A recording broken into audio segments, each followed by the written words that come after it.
Alright, what is going on, guys? Welcome back to Chicago Karl. My name is Chicago Karl, and today we are bringing you our round of 32 day 1 review. So looking at this, the action yesterday, because I'm uploading this the day after, round 4 day 4 took place. Sorry, it's early. Just looking at this, tons of upsets, tons of teams that were upsets in the first round continue to upset teams night in and night out. Loyola with an upset, Syracuse with an upset, Oral Roberts with another upset, and Oregon State with another upset. The games in the action yesterday were insane. And bringing you today, we're just gonna go over everything, talk about our thoughts, look at some final scores, and furthermore, talk about our predictions going into the Sweet 16. Make sure to leave a like and subscribe before we start. Drop a comment down below telling me what you thought about the action yesterday. Check us out on Instagram at chicagokarl.yt. You can make sure to check us out on Twitter at chicagokarl. Without further ado, here we go. So the first game yesterday, Loyola versus Illinois. This game was electric for the state of Illinois. It was electric for Loyola. Illinois, on the other hand, as you saw in our review, came out looking flat. They did not look persistent, and flat out, I thought Loyola just wanted it more. It's that simple. Cameron Krutwig is playing like the player of the tournament. The guy put up a double-double yesterday. Illinois, on the other hand, Kofi had a good game. Io seemed like he was nowhere to be found. Corbello didn't show up too much on the stat sheet, but I still think he had a good game. I thought Miller had an okay game. I thought Frazier was horrible. And yeah, because of that, Lucas Williamson and Cameron Krutwig take Loyola to a win. Loyola will go on in the Sweet 16 for the second time in the last 20 years to play against an Oregon State team that has also been upsetting their competition. After that, we see a Baylor 76-63 win over Wisconsin. We also reviewed that game. Not much to really say that wasn't said in that video. Obviously, Wisconsin goes home. That's another Big Ten loss in this tournament. The Big Ten has been performing horribly in this tournament. And Baylor, the winners of the Big 12, arguably, now, in my opinion, I think Baylor is probably the second best team in this tournament, right behind Gonzaga at this point. They move on. They get the 13-point lead. They will face Villanova in the Sweet 16, and hopefully we're going to see a good game between those two teams. I think it'll be very competitive. After that, yesterday, a little bit after, we saw the Syracuse Orange and the West Virginia Mountaineers face off in a game that went down to the wire. Obviously, Syracuse is coming off of their upset against San Diego State. West Virginia is coming off of their win against Morehead State, and Syracuse, as we incorrectly predicted, takes the win. Syracuse wins with a final score 75-72. I thought this game Syracuse was better coached. They were more aggressive throughout the entirety of the game. I thought West Virginia looked relaxed. They looked tired. And it's similar to Loyola and Illinois. I thought Syracuse just wanted it that much more, and it showed. So the ACC has been performing incredibly well this tournament. They take out the Big 12 team in West Virginia. I believe they're the first Big 12 team to fall. And yeah, there we go. After that, we see Texas Tech taking on Arkansas. We here at Chicago Karl picked a Texas Tech victory just because I thought Arkansas looked poor against Colgate. I thought Texas Tech looked great against Utah State, but we were wrong. Unfortunately, Texas Tech here does not capitalize. They do not get the win. Unfortunately, Arkansas gets the win. Final score was 68-66, so this also went down to the wire.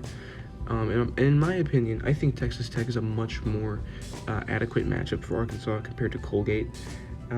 Not much I really have to say here. The game, it was a defensive game for sure. It was pretty back and forth for the entirety of it. One team didn't necessarily come back or get out to a big lead. And yeah, we see the second Big 12 team fall.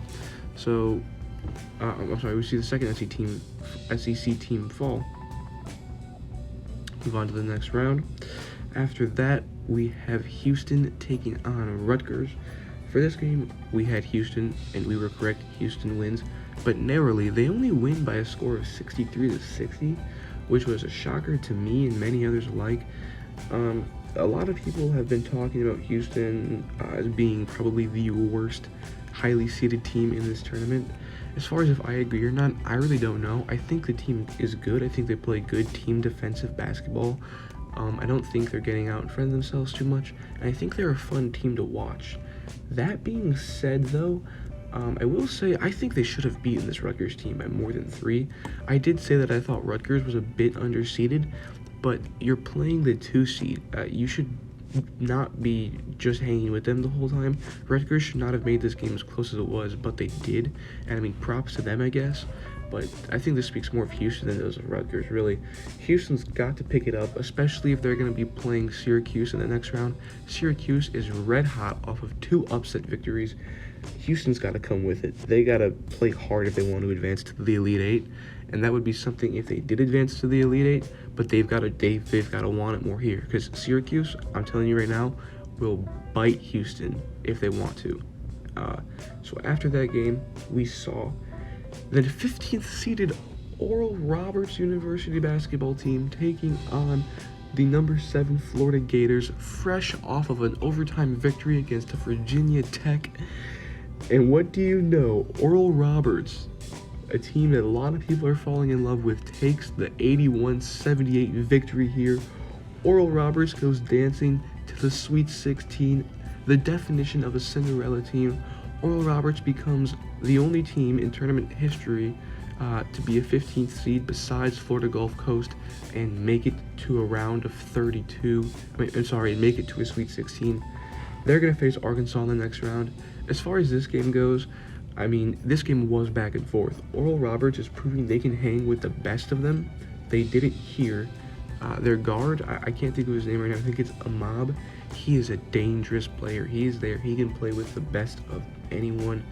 Oral Roberts shuts down Florida, another SEC team going home, and just insane, an insane matchup.